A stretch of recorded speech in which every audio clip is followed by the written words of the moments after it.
peux y aller. On a des patients qui sont depuis 15 ans en rue. Leur vie quotidienne, c'est la grande précarité, c'est dormir par terre, se débrouiller pour trouver à manger, c'est vivre dans la crainte des agressions aussi qui peuvent être parfois quotidiennes.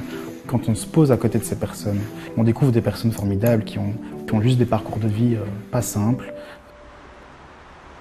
Une maraude, en fait, c'est marcher dans les rues de Bruxelles, mais dans des endroits qui sont définis à l'avance. On a différentes zones qui sont délimitées dans Bruxelles.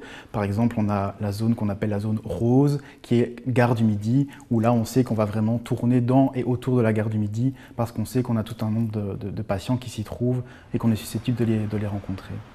On est là vraiment pour créer une relation de confiance avec la personne. Ça peut quand même prendre un certain temps. La sensibiliser à son hygiène, réouvrir tous ses droits en termes de revenus.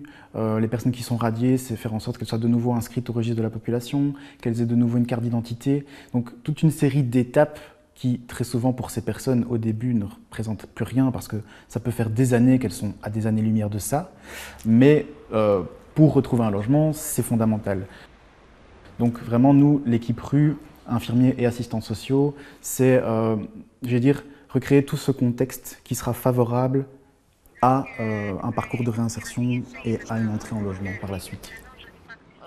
On tourne le doigt à personne, on tend les bras justement à des personnes qui sont de première vue exclues de la société et on voit comment justement on peut leur faire retrouver une place dans la société.